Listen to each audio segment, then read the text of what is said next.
Künstler, der vielleicht zu den unbekanntesten großen Künstlern in Amerika gehört, Howard Chaykin, geboren 1950, an vielen Veränderungen im amerikanischen Comic beteiligt. In den 70er Jahren hat er schon Independent Comics gemacht, in den 80er Jahren an den großen Umwälzungen mit Frank Miller und Alan Moore war auch Howard Chaykin eine wichtige Figur und hat TV-Serien geschrieben, viele Comics gemacht, Black Kiss, Black Hawk, American Black vor allen Dingen, man kann sie gar nicht alle aufzählen. Hier auf dem Salon ist er Gast vom Panini-Stand, weil ein Star Wars Comic von ihm erschienen ist, der in den 70er Jahren entstanden ist. Und viele Leute wissen eigentlich gar nicht, wie viel über die Karriere von Howard Chaykin, und wir wollen versuchen, in diesem Panel Talk ein wenig Licht in das Dunkel zu bringen, dieses Künstlers. Ich begrüße Lutz Göllner auch noch in der Runde, der sich netterweise bereit erklärt hat. Auch er wollte gerne Howard Chaykin interviewen im Vorfeld und deswegen haben wir gesagt, wir machen das jetzt gerne zusammen und hoffe, dass wir ein bisschen Spaß haben werden. So, now I will switch to English because we will talk in English. And I will talk in Spanish. So welcome. I hope you have a good time. I had a wonderful time. No, I mean, until now. I got a great time in Germany. We spent a couple of days in München and then Erlangen, and we're going to Berlin tomorrow. And I love visiting Germany. I love everything about Germany, the food, the people, and the architecture. You are in business a long time. Yes, I really do. No, I look really good, but I'm rotting. But you met some very important artists in the 70s. You were assistant to Chaykin. Yes. And can you talk a little bit about how you get into the business? Have you written a letter to Chaykin? Oh, no. It's much more fun. Much more fun. In 1970, I had just returned from California by thumb. I hitchhiked between New York and California many times because I was brain dead, reckless, and stupid. And I was house sitting for a friend of mine in Upper Manhattan. And I heard through the rumor mill, the grapevine, that Gil Kane's assistant had died. He was 21 years old. He died in his sleep of a massive heart attack. His name was Tim Battersby. Had he lived, he would have been one of the giants of comics. He died very badly. His mother went to his bedroom and found him dead.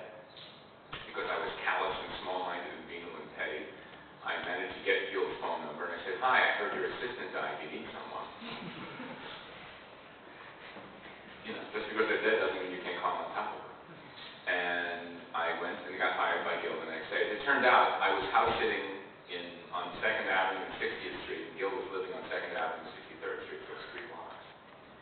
And I had met Gil in 1963 at a bookstore, and he was the first cartoonist I ever met. He was immense. And I've always been a huge fan. He was an enormous influence on my life. He taught me how to tie a necktie. Right through. I grew up fatherless, so I had no male influence in my life, which is why I was a criminal until I was in my 20s. And I was absolutely worthless as an assistant. I had no value to Gil at all. None. My skills were non-existent. I could not do anything of value for him except fill in blacks and paste up type. I worked on Black Mark, a script that he was doing for Bantam Books at the time.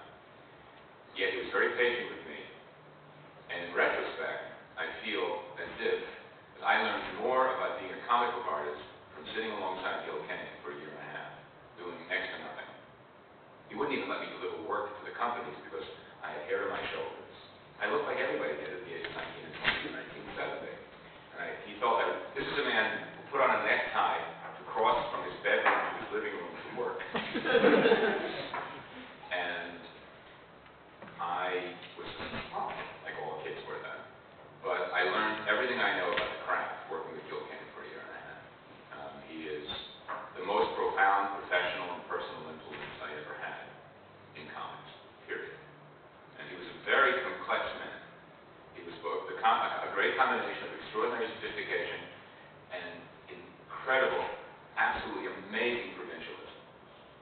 His provincialism was deep and profound. He was the only child of immigrants who came to the United States 4 days before the collapse of the stock market in 1929. He grew up wild on the streets, and he never developed a palate. This is a man who spent 2 weeks in Paris and lived on omelets because he was afraid of being served strange food. The only restaurant we ever ate at together regularly was a German restaurant on the Upper East Side called the Kleinecke Bäckerei. And I told him the first night, I said, "You'll love it, Gil, they planned the Holocaust there." And he said, "I'll live, I'll live." And he was a profoundly complex individual, one of my heroes, one of my favorite people in the world, and very petty, and very evil, and very small-minded. One more story, one quick story. In 1993, there was an earthquake in Southern California. I was caught in it. I lived 1,000 feet away from Harlan Ellison, the science fiction writer. Harlan and I are not friends. We are not friends. Harlan, at 4 o'clock in the morning, Harlan fell down a spiral staircase, fractured his arm, and broke his nose. I came through okay. There was no phone service for 3 or 4 days. I get a call from Gil Kane 4 days later. "Are you okay, my boy? How are you?" "Everything's good. We're fine." There's a pause, and Gil says, "Did you hear about Harlan?" And I said, "Yeah, I did, Gil." And there's another pause, and he says, "There is a God." So, that was Gil Kane. So after that, he sent you to Neil Adams, or you? Oh, no. I went from Gil to Wallace Wood. I worked for Wallace Wood on Long Island, on Shattuck, Cannon, Sally Forth. I worked for Gray Morrow. I worked for Neil Adams. And it was the best apprenticeship because I learned what to do and what not to do. From the giants. Absolutely. It was as if I was a jazz musician and I found myself under the wing of Louis Armstrong and Duke Ellington at the same time. It was fabulous. And Charlie Parker. And Charlie Parker, you said that. It's always Louis who could teach. I don't think Charlie Parker could teach. It was a wonderful experience because I was the youngest member of my colleagues. I'm now the old guy. I remember going to my first convention in Europe many, many years ago, and there was Lee Falk, who was sort of like this. And now I'm Lee Falk. I'm older than most of my editors' parents, but I look good. What it was I'm the youngest of my generation, and also the least naturally gifted. The other guys, Bryson was an astonishing natural talent. So was Kaluta. Alan Rice not so much. And because I was never as good as those guys, I was committed to working harder than they did. Which is why, unlike a lot of my colleagues, I'm still working as steadily as I am. And at the time I had a profound resentment of the lack of natural talent. One of the reasons I changed all the time was because I was reinventing myself every year, trying to find a way to accommodate and incorporate elements of technique and language, the language we speak in comics, into the work I did. And in retrospect, I realized how that was a profound gift. Because had I been naturally talented, had I been just skilled off the top, I would not have ever bothered to relearn, unlearn, and rebuild and reshape. And I would be like Wrighton is today. Wrighton's a talented guy, but there's no fire. And I still compete with men a half, in some cases, a third my age. And I can tell you, they will outlive me, but I had a much better time. Promise. The last thing I read by you was this Die Hard Year One, and to hear you talk now about those times. Some of the things I read makes very. So the work on this series was like a time machine for you, or? Yes. I wish the artist had been better. The art wasn't very good. Not very expressive. The first four-parter was better than the second one. I think you're being too kind. Yeah. I feel the artwork was inexpressive, and I was astonished that he couldn't draw attractive women. Yeah. The girls just didn't look good. Yeah. And the situation with the girl, with Rosie, she had to be cute, and she wasn't cute. She was like a thumbprint. But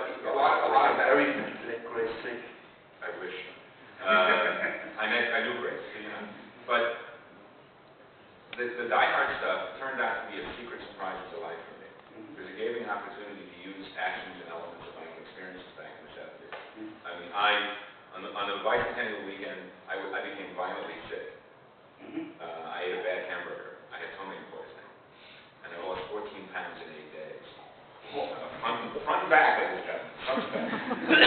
And so I was the thinnest I'd ever been since my birth, and I looked like a Jewish Brian Ferry, and I was so gray, very sexy, and I loved it. I loved New York in the 70s. I had a great time. I did a lot of drugs. I did a lot of alcohol. I chased women all over the place. I was always being married and divorced. It was great. It's a blur. And the Black Hat as well. And oddly enough, both experiences, the bicentennial and the Black Hat, I spent with Alan once. Alan and I were colleagues. We weren't very close friends, but we ended up together under both those circumstances. The night of the Black Hat was a phenomenal time. We had no idea there were all these crimes happening uptown. The two of us just chasing women and free drinks because the bars were just giving away alcohol. Because the ice was melting. It was incredibly hot. And it was just fabulous. And I drank all the time because I could. And it was an absolutely fabulous experience. It really was. I mean what I say. Being in my 20s and in the 70s was bitches. What you think the 60s were, 70 to 75, baby. But it was also a good time for the comics because there was a change to more realistic scenes and more adult. Really? I thought it was just a lot of fantasy crap. Yeah. Neil Adams say he actually listened to the superheroes. I guess. If that's my second wife, I'm not here. Mine is on too, so if someone calls, I'll ask him how his penis is, and he'll get a good laugh out of that. I guess. Joe always said that what Neil Adams did was to make comic books safe for commercial art. And Neil thought he was a realist as well, but I thought there was just as much fantasy in Neil's work. For me, the most interesting thing about Neil's work is that when Neil drew Superman, he looked like an Italian boxer, you know? And when he drew Batman, he looked like a gay icon, you know? And the fact that Batman had chest hair was kind of interesting. But I think we all went through a Neil Adams phase, and at this point, I haven't looked at Neil's work in 20 years, and it doesn't interest me at all. The guys today that I really like are guys like, I love Eduardo Rizzo, who I consider a much more realistic artist than Neil, because although he may not draw as realistically as we may think Neil does, his sense of the culture that he illustrates is so much more convincing than Neil's. And I like Leonel Yu a great deal, the Filipino artist. He's fantastic. But the guys back then, we all thought, my generation believed, that we were the last comic book artists, because there was going to be a paper shortage, and then computers were going to come in, and this is a funny story. Computers were going to eliminate paper. We weren't going to have paper on our desks, just computers. Like no hard copy, right? Sure, yeah, well, okay. And what we didn't realize was that Wrightson, Kaluta, Frank Brunner, Judge Rich Buckler, Alan Weiss, Walter Simons, and I were actually we were the 300 Spartans at the Monopoly, holding back the business so that Frank Miller and Bill Sienkiewicz would come in and draw superhero comics. Because none of us were particularly interested in superheroes. We were fantasy guys, we were, some crime, a lot of swords, a lot of monsters and shit. And none of us were particularly interested in superheroes. Significantly, none of us worked for Marvel except for Rich Buckler at that point. And then Frank and Bill come along and do superheroes. And so that I believe that Frank and Bill coming in and introducing a new generation's idea of superhero comics was a far bigger change than us holding on to things. You know, I'm not saying any better or worse, just a bigger impact in the long run, I think. Do you think that your graphic style is also more a realistic style, or is it more cartoony? I think realism is a dangerous word in the context of what we do. I think what we're talking about is verisimilitude. Verisimilitude? It's more a matter of what is convincing and what with conviction. Nietzsche said talent is conviction. And I believe that applies to the work we do as well. I think it's more imperative that you create a world in which the attitudes and sensations and postures of the characters and their presentation is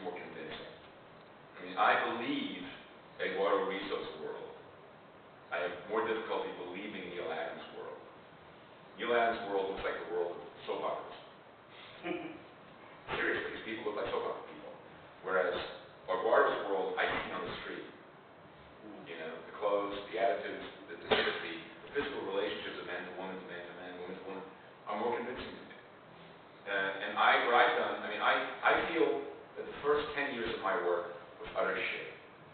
And that the problem was that I had, my first 10 years of comics was school. It was the gymnasium for me. It was learning how to do it and doing it in public. And because it was public, it's on my permanent record. And because frequently it was work that was done when you were 12, you hold it dear in your heart. And because one of the mainstays, one of the exigencies of comics is that frequently when we meet something, our taste freeze.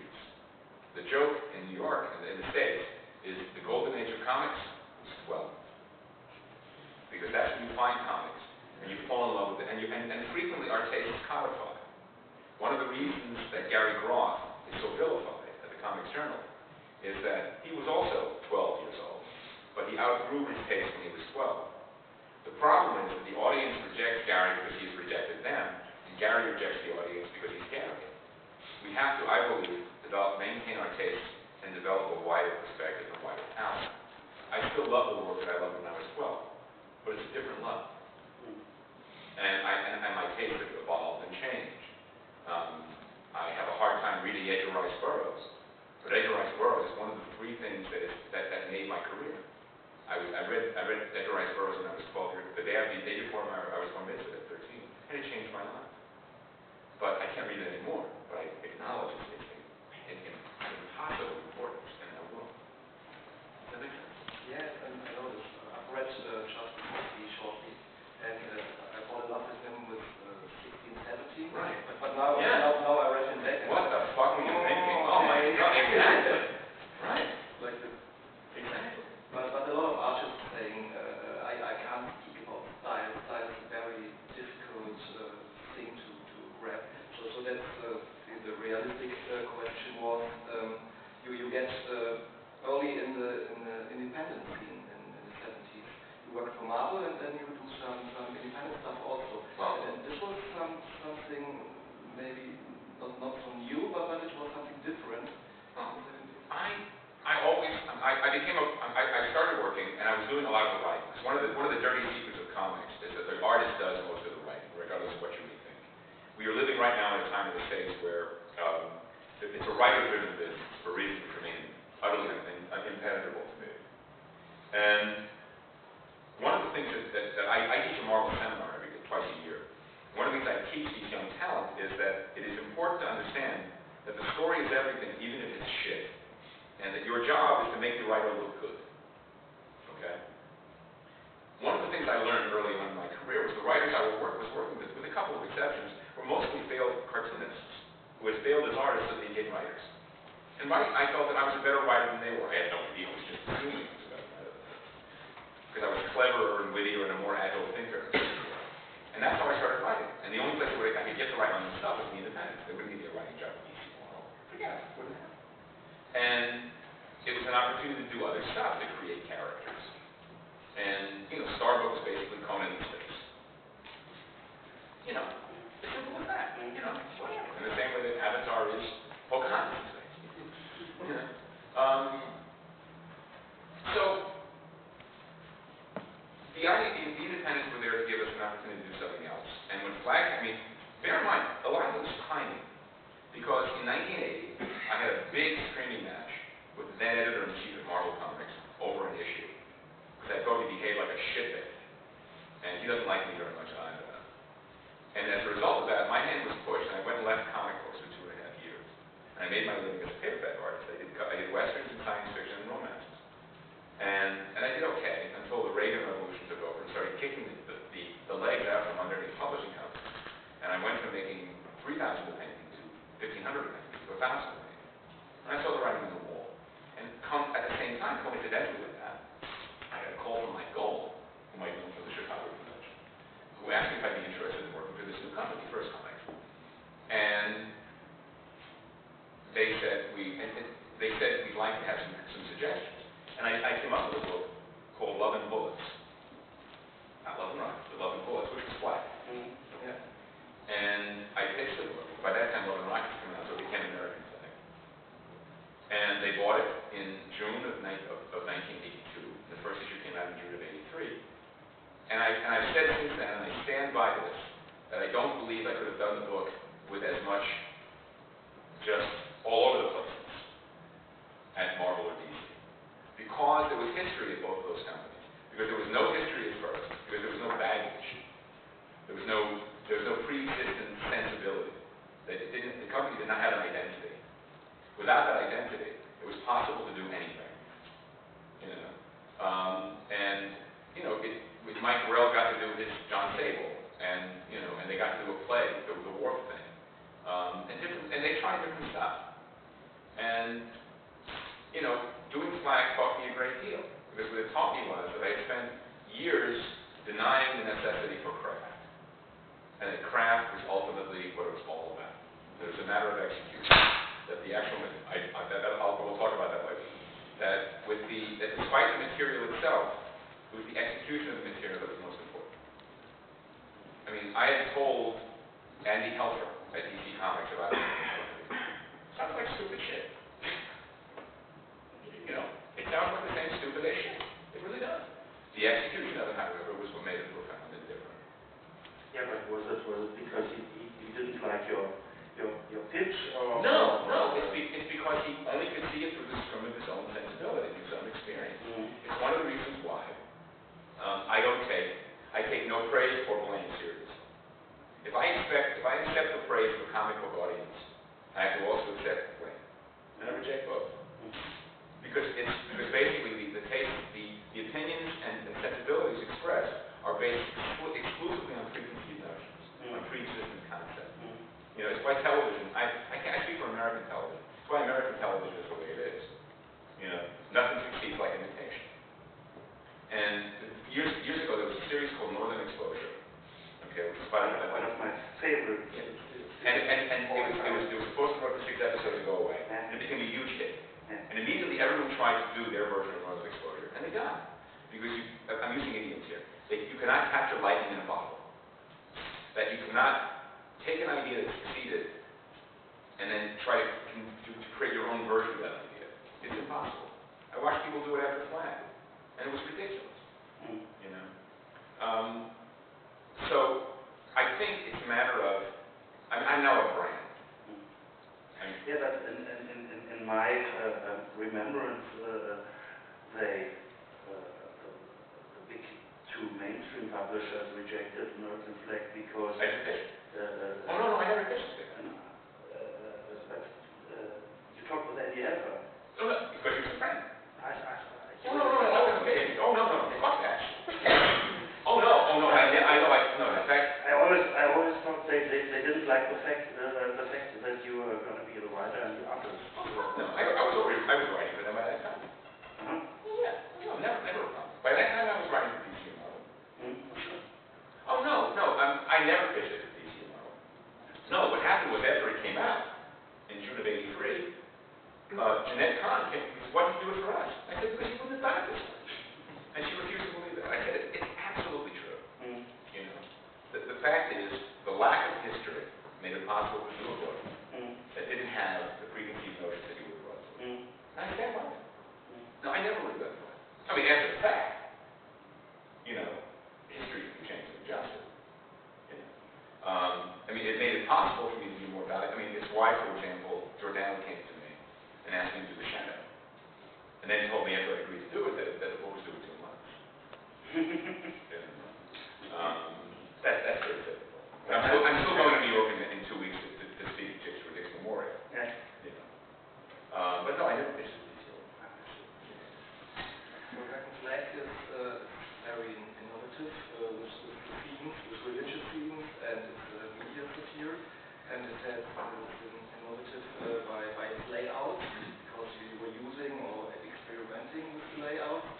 And we have an exhibition in Erlangen at the moment. It's about Jewish. I know you're going. I'm going on. Is there any Chaykin in there? No one called me those motherfuckers. Because American Flag has. It's a very Jewish comic. Yes. So, but. You fucking Germans. First you track down my grandparents, now you won't even give me a fucking, Actually, no, they got out. No, you didn't have a shot at that. Okay. I don't know. Max Fontanini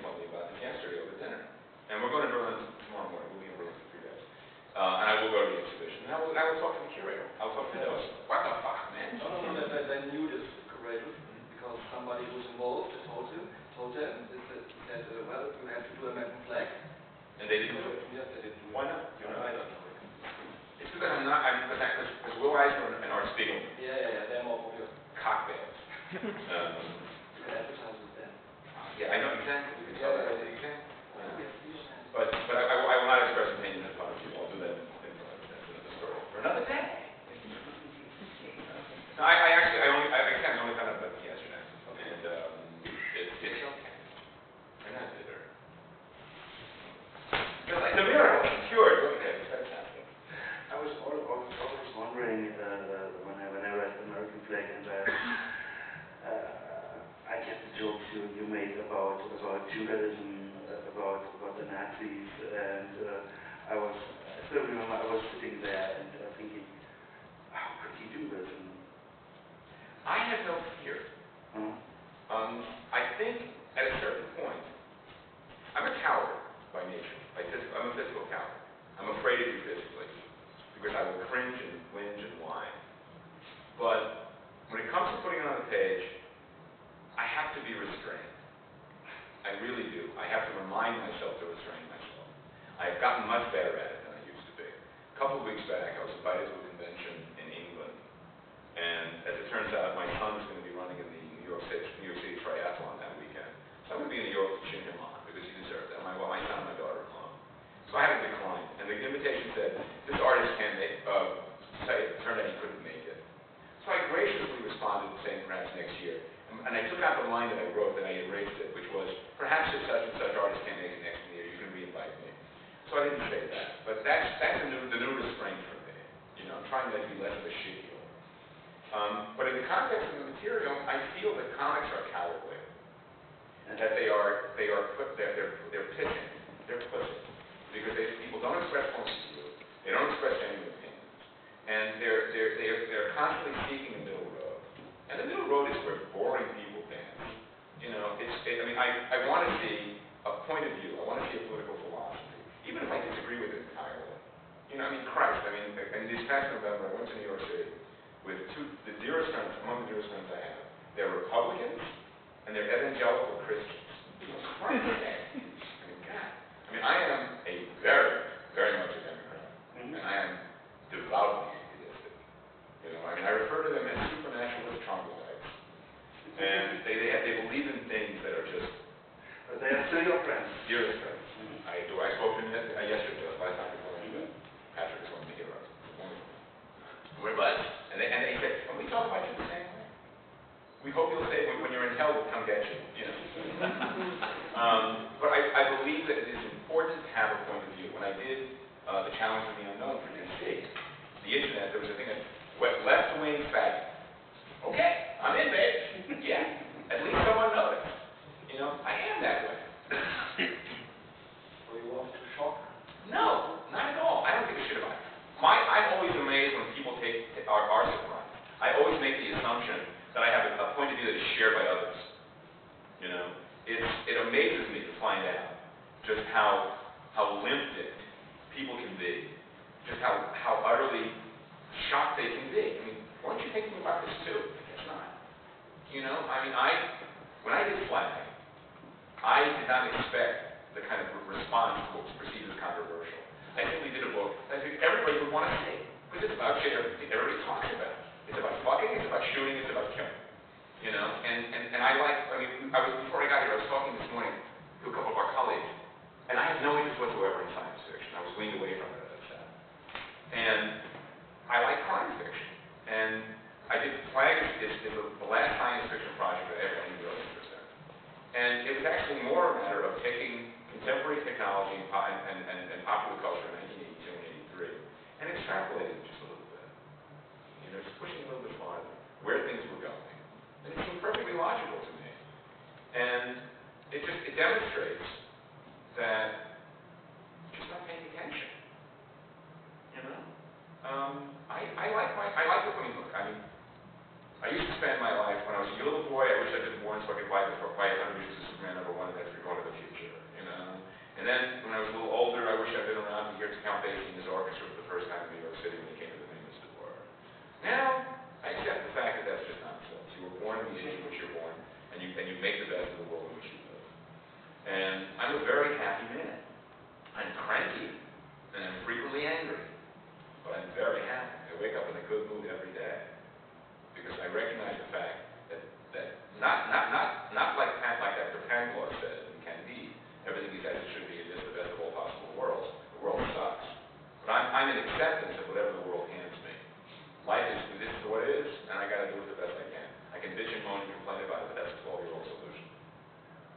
in American flag you tried to push the borders much farther away.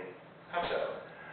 I still remember the first issues of American flag. I read like it was easy, but did you think you got your money's worth? Yeah. I think spending that kind of money. You got no. It's 6 minutes in the bathroom. No. 12 minutes in room. No. But over the years, to come to Times Square, I used to read Times Square, I think 2 or 3 times before I get. Okay. Well, and how old were you? How old were you when you read Times Square? 29. Oh, you were a grown-up white. Okay. Yeah. Well, it's a tough book. Yeah. No, it was. I mean, I took advantage of the cachet. Danke, my hero. Ladies and gentlemen, thank you. She's paying attention. Yeah. I took advantage of the cachet that Flag had given me to do Times Square. Times Square was a jazz comic show, pure and simple. I wanted to see if I could do an abstract and improvisational work, and I had a wonderful time with it.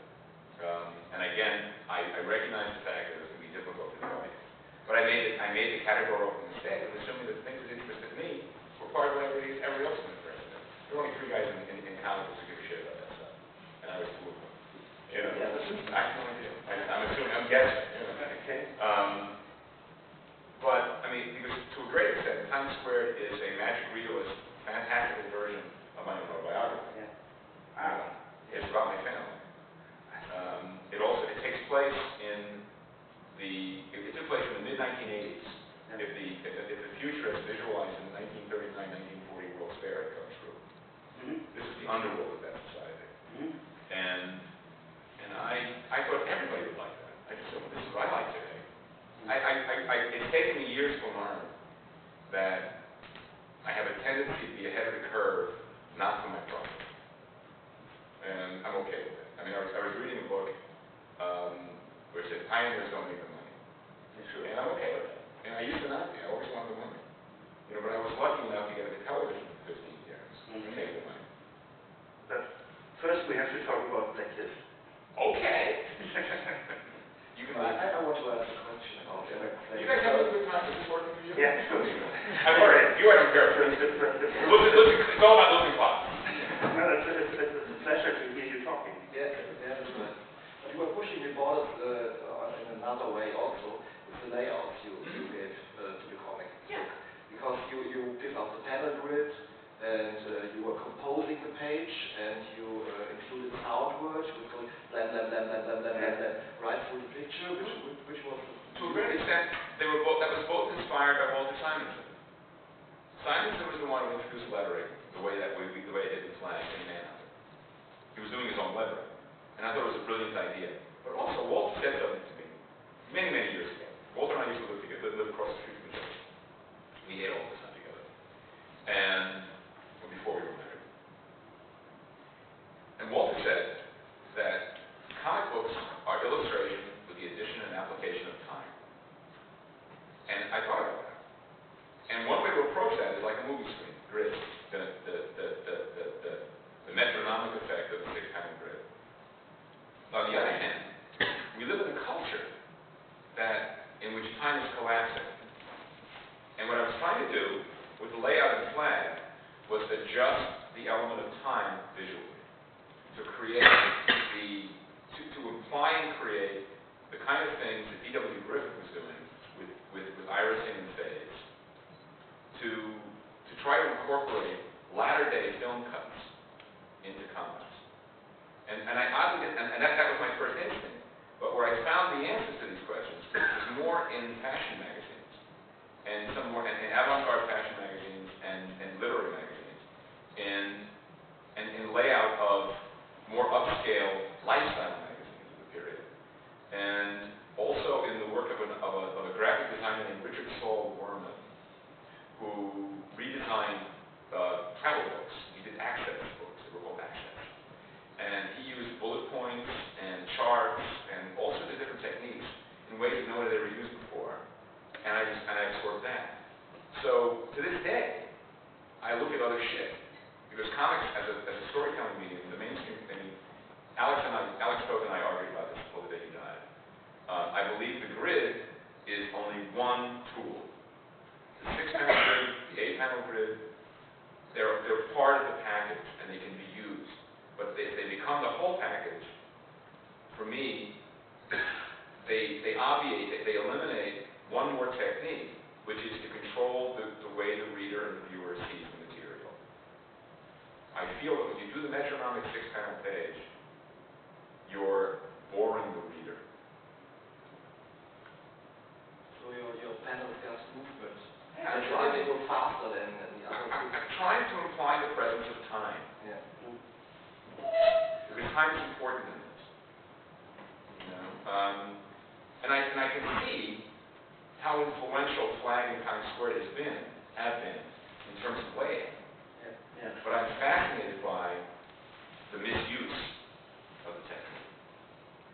It's astonishing that, for example, when I see people using a small inset panel for the landscape, it is just absolutely counterintuitive. Because the size of the panel is directly related to the amount of time and effort and energy and element in the picture. A big picture takes a long time. A small picture is like that. And there's a profound lack of understanding of that. It's kind of like a dialect comedian who has a wonderful accent but no vocabulary. There used to be, in the United States, Sid Caesar and Carl Reiner, who were two comedians of the 1950s, would do fake French, fake Italian, and fake German. And I once described one of my colleagues in comics as having a phenomenal accent with no vocabulary whatsoever. You know? And that's to a certain extent what I see when people are imitating what I was doing in layout there. What I'm still doing that. So do you thought the story is over with American Flag after 26 issues? And I couldn't imagine why they fucked it up so much. I assumed that there would be no problem finding talent that could easily carry it on in a different way. And they just pissed it off. They just blew it away. I was appalled. I could not believe it. You know, because I don't hold myself in as high an esteem as being that fucking special. I really don't. I mean this with all my heart. That they can take this property, which is valuable, and just flush it down the toilet is amazing. so then you I thought, guess that answers your question, doesn't it? so then you thought you had some sexuality in American Flag, but I think it was not so open to the audience. There were rude language, but the sexuality was soft. And then you had done Black Kiss. Well, Black Kiss is somewhat later. Black Kiss was 1989. And that was because there was an attempt to impose a rating system on American comics. And I thought that was horseshit. And I wanted to do a filthy book. I wanted to do something that was absolutely disgusting. That was also funny. Because in the States, sex comics have always been really stupid. They've really been just dumb as shit. You know, and I wanted to do something that was witty and clever. Yeah. And I think I did. You know, I mean, I actually reread Black Kiss a couple of weeks ago, months ago, as I did in the cover. And it's some funny shit there. It's pretty cool. I still remember the issues coming to Germany in Plastic bag. in the black plastic bag. Thank you, ladies and gentlemen. You had a lot of fun doing Black Kiss. Oh, absolutely. I'm always thinking it's not so much a porno for me, but it's a very black comedy with crime elements and horror elements. And I mean, Joe Orlando shows up in it. Nunzio, the private, the cop is Joe. You know, and you know, I had a great time with it. I knew it was going to anger people, but you have to understand. I can't speak for Germany, but in the United States, I always assumed that comic book fans and comic book artists and writers were as liberal as I was, which is a foolish mistake. I realized just how politically conservative and socially conservative so many comics artists and writers and fans are. You know, and I'm not me, babe. You know, I'm whatever works. You know, I'm good. You know, and I have no problem with political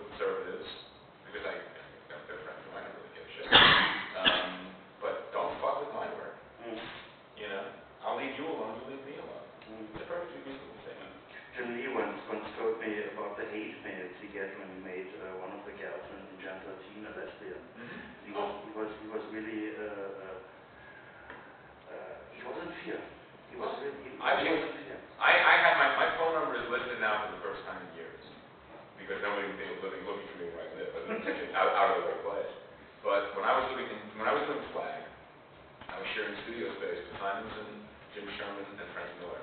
And Frank and I were getting death threats, and it was just like, there was this guy Duke, who was writing letters, Duke, and I was like, what the fuck? Like Duke, like Tom Wayne? Like Tom Wayne, not like Duke, like Duke. But it was just crazy ass shit, and I couldn't believe these people cared that much. Why ain't you living in America? I'm like, Rawhide Kid, well, now I'm doing Rawhide Kid, okay. And Rawhide Kid is gay. Yeah, he's gay, okay, shut up already. So was the reaction aggressive at the time to Black Kids? Did you get aggressive reaction for it? People hated it. But it also, I assumed it would not sell. I just guessed it would not sell. So I took the single largest outcome pay advance I could get. Bill was just a hole, but I'll pay. So I took more money out front, and to this day, it's the most profitable product I've ever done. Because it made back its money like that. It sold phenomenally. And we're now in our 5th or 6th edition. Diana just came out with a new edition, with a new cover. Deutsch ist auch vergriffen, ne? Yeah. Kaum was. So it was, I think I was right. I always thought it was just pretty funny and dirty and, and silly. And by the end of it, I was like, okay, corpse puzzle. Who can I do it? And I love, and the Catholic Church. I am a Catholic state, I know, but if by some chance I was struck by God today, if God were to open the clouds and say, you've been wrong about your atheism all along, it's time to choose, I would probably go for Catholicism because it smells really good. I love incense, I love the votive candle, the package is really sexy, and the windows are cool, I grew up in a synagogue with my grandmother that smelled like the inside of a pack of cigarettes. So, I'm not kidding, this is true. This is the real thing. Go ahead, pal. I'm using up too much of your time. And then TV came, brought you out. Thank God for television. Thank you, television. What about it? I've never worked on a show I'd watch. Really? Yeah. I had a good time. I think I saw the pilot of Flash, and I was thinking, it looks like quite a hill, but You're very yeah, but a very cheesy Walter. A cheesy Walter Humboldt. I will tell Danny and Paul about that. I'd love to hear it. I'm still working with those guys. Yeah, I mean, the first half of my television career was working for two of the best men I've ever known that remain colleagues, remain friends. The most healthy, humane environment, in Yiddish, a Hamish environment. And the second half of my career, the second half of my career was working for people, the most toxic, hostile, scum-sucking motherfuckers I've ever seen. And when they fired me, my spiritual advisor, who was a very dear man, suggested that I pray for him, this man.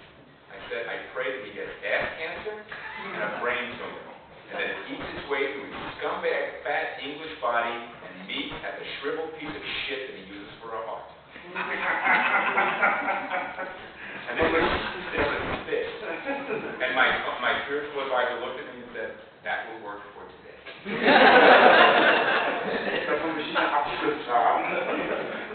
was a panel at the time, and I had a black kid t-shirt. The black kid t-shirt with lipstick, and the last one came from lipstick. And I saw a photo a few weeks ago, and I had a baby on the arm with a t-shirt on, and I said, what the hell was I thinking?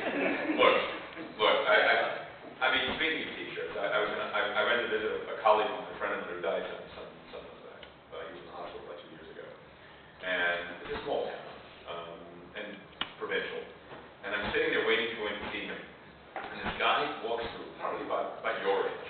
Doesn't look like you, but a typical lumpen Americano, with a baby on his arm, 2 years old, wearing a t-shirt that said, I may not be Mr. Right, but I'll fuck you till he comes along. Jesus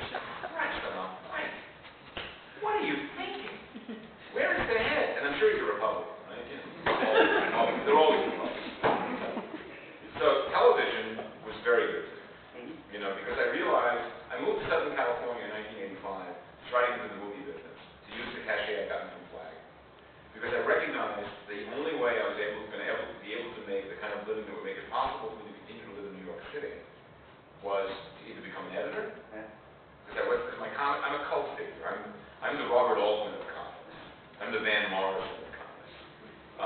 I'm not the Bruce Springsteen of comics. And my favorite artist. yeah, see? Good old look. So I went to California and stumbled into television and discovered that television is where the money is. Not the movies, television. And I made a great deal of money. And I worked very hard. I never worked on a show I cared about. I tried a couple of times and never quite made it. And ultimately, I lost my last job in June of 2002. And at that point, I was 51 years old. And I do look good, though. 51. And I didn't want to do it anymore. It would be very difficult. The way television works in the United States is jobs come available between May and the end of June. And then in November. Yeah, sure. Okay, because in May and June they hire the guys for the new season. Then in November they fire the guys who didn't work out and hire new people for the bank for the last 9 episodes of the season. That's how it works.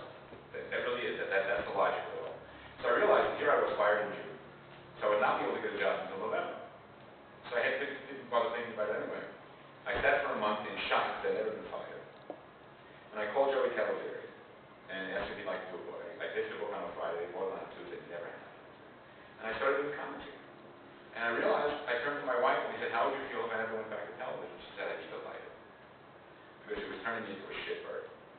Working with these toxic shitbugs was so devastating and ugly an experience. When I was in Toronto for 6 weeks, I would call and she would see my name. So bad. Oh, it's awful. But I thank television a great deal for making me a great deal of money, making it possible to live in it. I moved out of Los Angeles. I moved to the beach. I live in a small town. I'm in witness protection. And I love my life. And now I get to do comic books all the time. Was the thing 100% the time you wrote for television? You didn't wrote? I did a bit of drawing, not much, and I did some writing. Yeah. Because I kept my, I knew it was not permanent. I knew it was a temporary life. Because television is temporary. Always.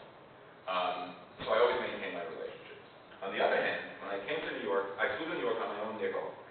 I was fired in June. I flew to New York at the end of July, beginning of July, and had a meeting. I didn't go to Marvel because I didn't know what Marvel was doing. I still had this impression of what Marvel had been doing. Had I known then what Marvel is and was then, I would have been there first. Because I like Marvel's product a great deal. I love working with Marvel. Yeah. You know, I just didn't know. I knew Joey really well, but I didn't know how much he changed the company. You know, I assumed I would not be welcome. I just didn't think I think there was any place for me in that world. And realized now, of course, that there was the end. So I went to DC, and they didn't believe me when I said that I was not in television. They assumed that it was a temporary break. And because in comics, television is the golden mean. It's where you want to get. That's where you. Yeah. And I had a good time. I had a great time for the first time. Second time, not so much. But I was done. And it wasn't until like 2 or 3 years later they realized he really is done. You know. By that time I moved out of Los Angeles.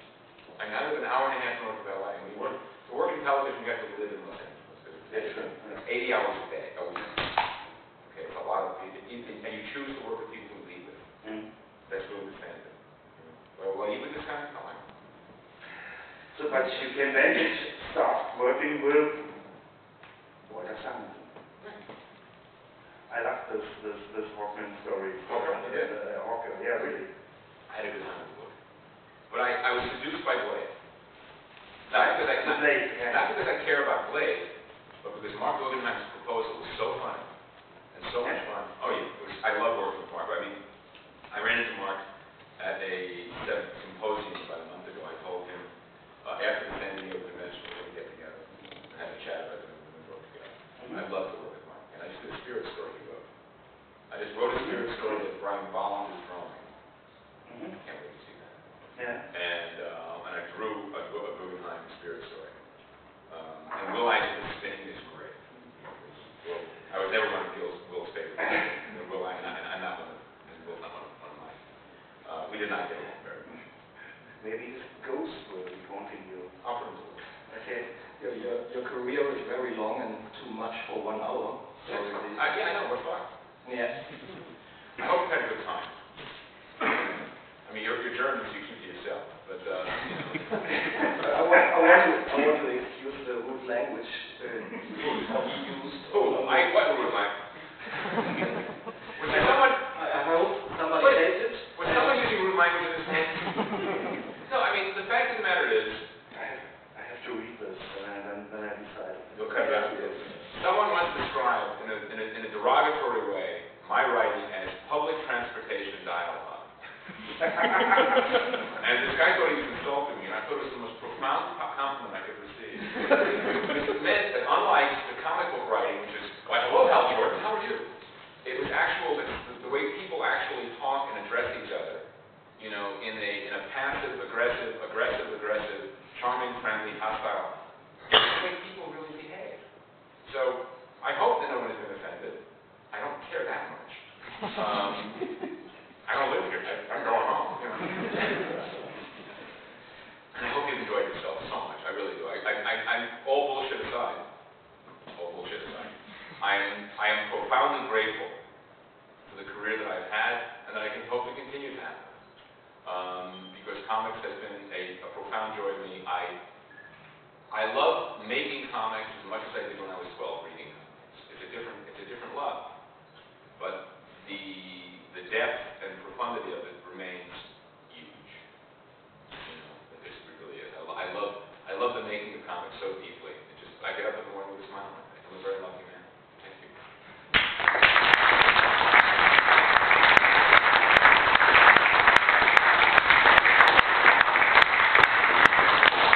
If somebody hates it, then please give it to good old Lutz.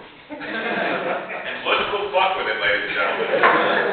He is the arbiter of good taste. Do you have a signing today? Yes. From 2 till 3 at Panini. Come Panini. say hi. Ja. Vielen Dank Dank. to our enemies. Vielen Dank für deine Aufmerksamkeit. Das ist noch eine kleine Zeit aus dem Salon. Vielen Dank an uns. Thank you very much. Thanks, man.